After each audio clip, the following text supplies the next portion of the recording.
रोज गोष्टी मी करीन, ढगांचेही चुंबन घेईन, कुणीही अडवू शकणार नाही, मनी दृढ निश्चय हा करीन. एअर होस्टेस मला बनायचंय, एअर होस्टेस स्वप्न माझे, कवित घेईन सारे आकाश. अशा प्रकारे घरातलं सामान फेकण्याने काय होणार आहे सानिया? जर काही फेकायचंच असेल ना तर आर्यनच्या आयुष्यातून तिला बाहेर फेकून दे. माझा आरामात झोपणं रुचत नाहीये, हो ना? रुचलं असतं, पण जर या दुनियेने आपल्याला आरामात झोपू दिलं असतं तर. या प्रेमाच्या फरिश्त्यांच्या मजार आहे. इथे तोच येतो जो खूप प्रेम करतो. तर त्याच्यासाठी ते चांगलं नाही होणार. आजपर्यंत सगळं आयुष्य तो माझ्या आधाराने जगत आलाय. अगं त्याला दुनियादारीची समज पण नाहीये. मानसीला मुलाचा दर्जा देऊन तुम्ही चुकीचं नाही केलं. मला हे सुद्धा नाही म्हणायचं की मानसीवर विश्वास ठेवून तुम्ही चूक केली. पण हे कसं चालेल की आई बाप आपली सगळी जबाबदारी आपल्या मुलांवर टाकून त्यांच्याकडे दुर्लक्ष करतील? आर्यन,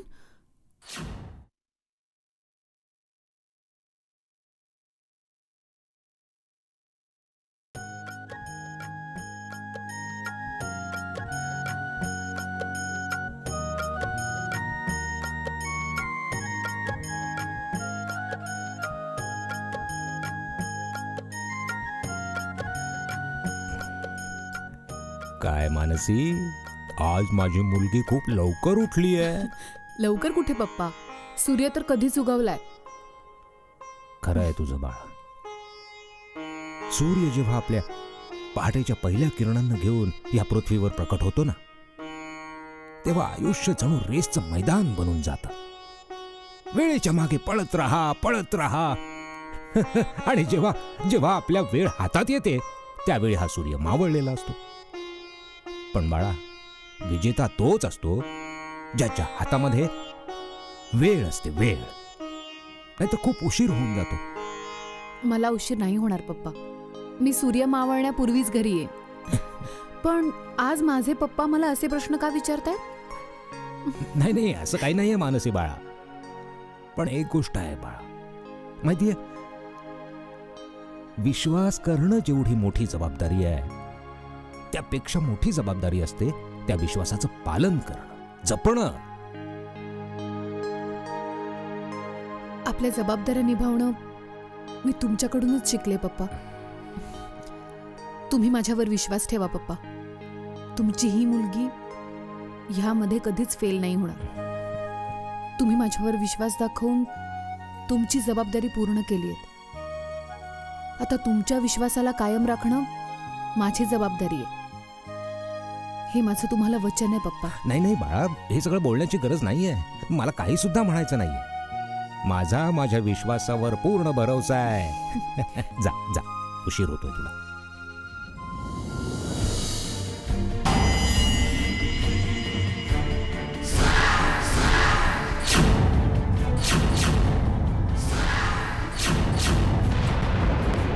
मानसी, हे काय करतेस तू?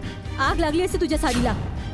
पूजेची आरती आहे मम्मा, आणि आरतीमुळे कधीच आग नाही लागत. पप्पा, मी येते जाऊन. हो बाळा, जा जा. कुठे चाललीस बाळा? कामावर जाते मम्मी, आणि तिथूनच इन्स्टिट्यूटमध्ये जाईन. पण तुम्ही चिंता करू नका, मी वेळेच्या आधीच परत येईन. पप्पा, मी येते. हो बाळा. मम्मी. अगं अगं पण अगं बिग सोड, ती गेली. चल. अहो पण कुठे गेली विचारायचं तरी तिला. अरे आता तर सांगितलं तिने, ती कामावर गेली आहे. कामाचं काही नाव असतं, काही जागा असते जिथे काम करतात. तुम्ही एकदा तरी विचारलं का तिला काय काम करते, कुठे काम करते ती? तुम्हाला त्याची गरजच नाही वाटली कधी? मला नाही गरज वाटत आहे. तुला गरज वाटत असेल तर ती आली की विचार.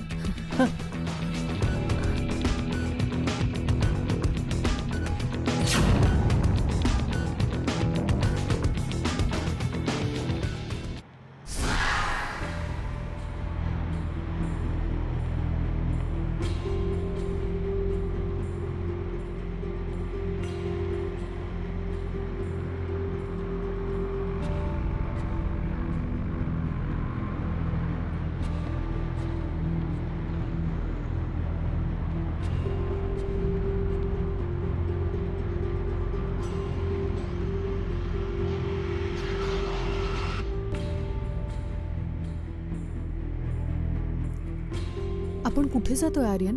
का माझ्यावर भरोसा नाहीये? भरोसा नसता तर तुझ्या एका फोनवर मी इथे आले नसते. मी पण आलो होतो मानसी, फक्त एका फोन, इंडियात इतक्या दुरून. आणि मी तुला काही प्रश्न सुद्धा नव्हता विचारला. आर्यन, मी प्रश्न नाही विचारते तुला. मग चुपचाप बसून राहा. तुला तुझ्या प्रश्नांची उत्तरं आपोआप मिळते.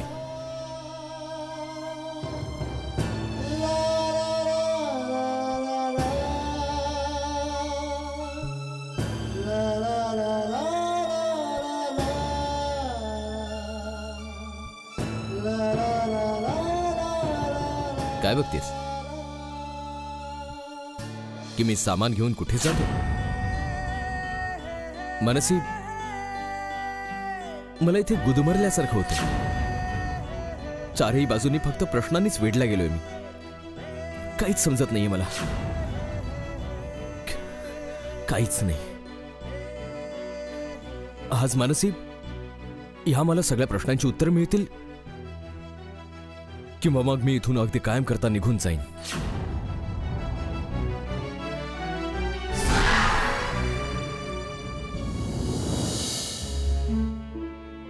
मानसी आणि आर्यन दोघे एकत्र कुठे जात असतील? Are you sure mister Bijlani? All right, thank you so much. तो फ्लाईटवर तर नाही गेलाय सानिया. पण तो सामान घेऊन कुठे जाऊ शकतो? आर यू शुअर की तो घरून सामान घेऊनच गेलाय? ड्रायव्हरने तर हेच सांगितलंय सानिया. मी त्याची रूम सुद्धा चेक केली आहे. त्याचं सामान नाहीये त्याच्या रूम मध्ये. मिस खंबाटा, जर त्याला फ्लाईटवर जायचं असतं तर तो स्वतः ड्राईव्ह करत का गेला असता? ड्रायव्हरला बरोबर घेऊन गेला नसता? ओ येस, यू आर राईट. हा तर मी विचारच केला नव्हता. दॅट मीन्स तो जिथे कुठे गेलाय बाय रोड गेलाय. मॅडम, तू इथे काय करतोयस? माफ करा मॅडम, पण मी खूप ट्राय केला, पण तुमचा मोबाईल खूपच बिझी होता, म्हणूनच मला इथे यावं लागलं. कोणती खास बातमी? हो मॅडम, खूपच खास बातमी आहे. मी आर्यन साहेबांना गाडीतून हायवेच्या दिशेने जाताना पाहिलंय.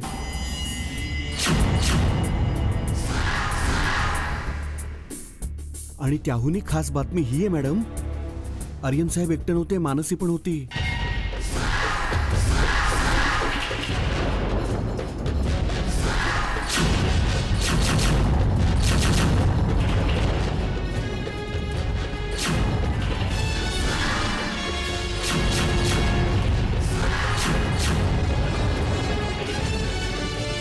ठीक आहे, तू जाऊ शकतोस. ठीक आहे मॅडम.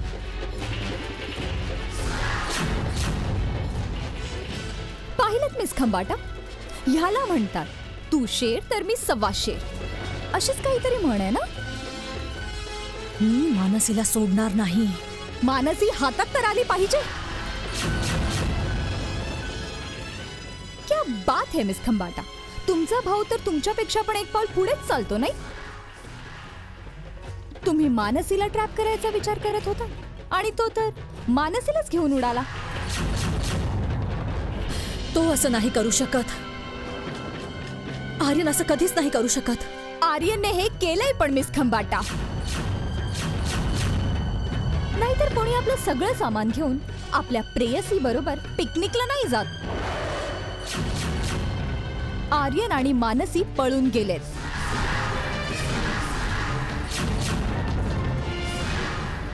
हो मिस खंबाटा, ती दोघं पळून गेलेत.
अरे मला इथे का घेऊन आलायस आर्यन तू?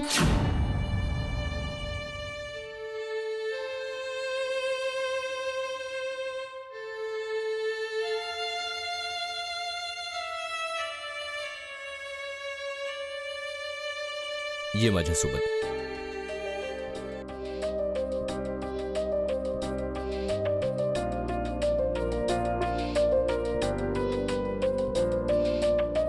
धडधड वाढे उरिया कसली ही देवा परीक्षा दूर होणे त्याच्या पासूनी जगू कसे ते सांगाना.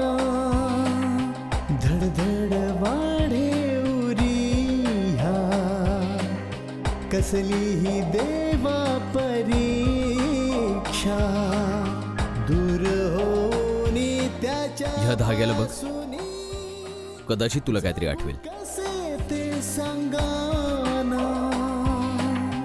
धडधड वाढे उरिया.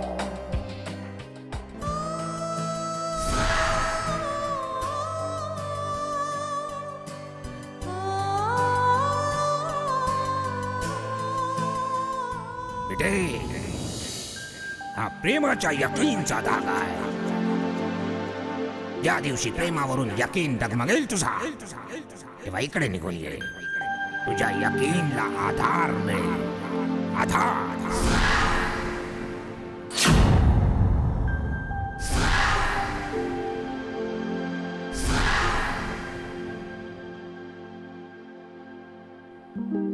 काही आठवतंय का?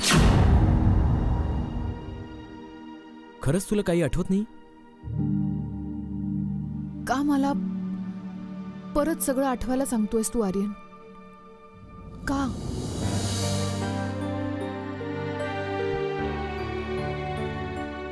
कारण की तू सर्व काही विसरलीस मानसी. सर्व काही. त्या शब्दात, ती वचनं, तुला काहीच आठवत नाहीये. तो धागा बघतेस तू?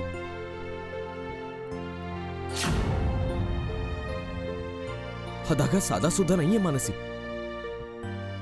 या धाग्यासोबत आपण आपल्या प्रेमामधला विश्वास बांधून ठेवला होता. बोल मानसी. अगं काय तुला काहीतरी आठवतंय? बोल मानसी. सर्व काही आठवतंय मला. सर्व काही आठवतंय मला आर्यन. पण त्या जुन्या आपल्यातल्या क्षणांना, त्या जुन्या गोष्टींना आठवण्याचा आता काय फायदा आहे? फायदा? मानसी, प्रेम नुकसान आणि फायदा नाही बघत. प्रेम बघतं विश्वास, भरोसा. तो भरोसा जो आपल्याला आपल्या प्रेमावर होता. आणि आज मला सुद्धा पाहायचं की जो भरोसा, जो विश्वास आपल्या प्रेमावर होता, तो आज सुद्धा जिवंत आहे की नाही. आज असं नेमकं काय झालंय आर्यन, जो तुझा माझ्यावरचा विश्वासच डगमगलाय? खरंच माझा तुझ्यावरचा विश्वास डगमगला असता मानसी. विश्वास स्वतःवरचा डगमगला असता.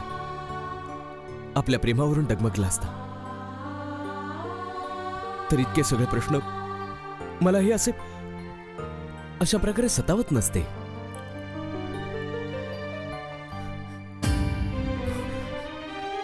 माझ्या डोळ्यांमध्ये बघ माझ्या डोळ्यांमध्ये. खरंच तुला यांच्यामध्ये काही प्रश्न दिसतायत? नाही ना? मग तुला कोणते प्रश्न त्रास देत आहेत आर्यन? आपल्या मनामध्ये प्रश्न तेव्हा निर्माण होत असतात जेव्हा आपला विश्वास संपून जातो.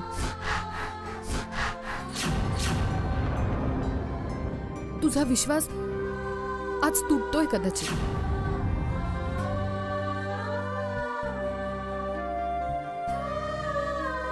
पण माझा विश्वास कायम आहे. आज सुद्धा कायम आहे.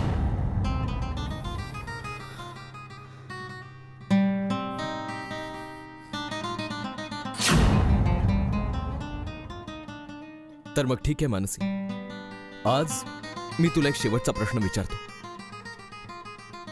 मी माझं घर, माझ्या सगळ्या नात्यांना झिडकारून देऊन एक नवीन आयुष्य सुरू करायला चाललोय.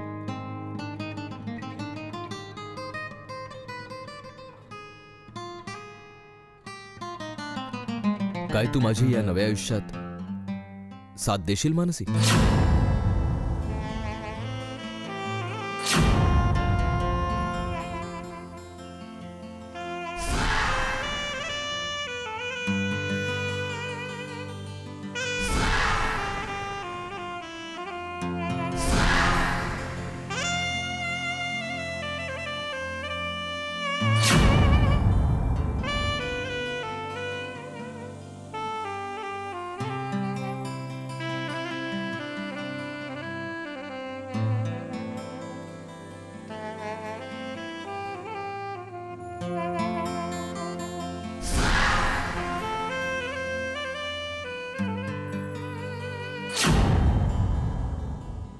पकडशील माझा हात?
आहे कुठे तुझी मुलगी? मी अनोळखी व्यक्तींना माझ्या मुलीचा पत्ता नाही सांगत. अच्छा, पण अनोळखी व्यक्तींबरोबर आपल्या मुलीला मोकळं जरूर सोडतोस तू.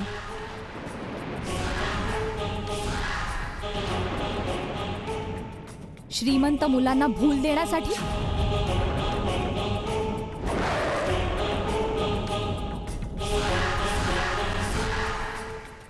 मी तुमच्याशी बोलत नाहीये.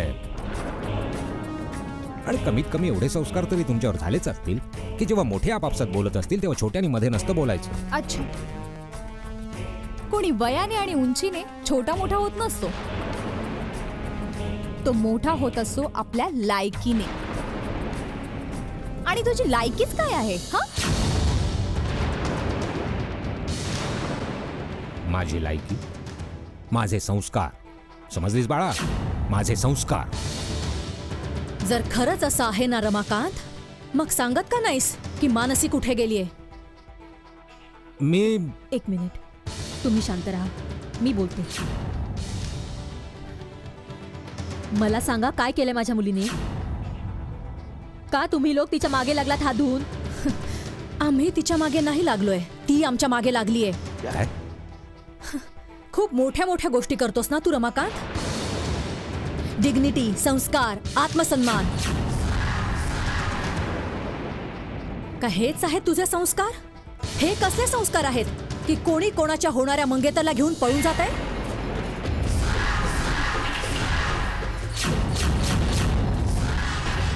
काय बोलताय तुम्ही? नाटक करू नकोस रमाकांत. तुला चांगलंच माहितीये की आम्ही काय बोलत आहोत.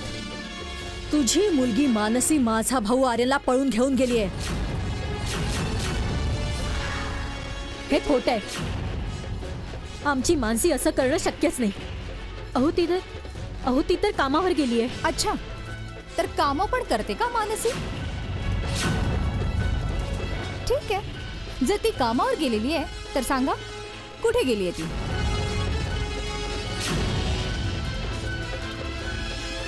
त्यांच्याजवळ कोणतंच उत्तर नाहीये सानिया, पण काही हरकत नाही. उत्तर काढून घेणं आम्हाला पण चांगलंच येतं.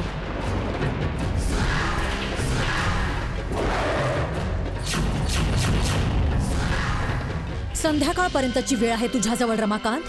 जर माझ्या भावाला सही सलामत तू घरी परत नाही घेऊन आलास तर तुझ्याबरोबर जे होईल त्याला तू स्वतः जबाबदार असशील. चल तू सानिया.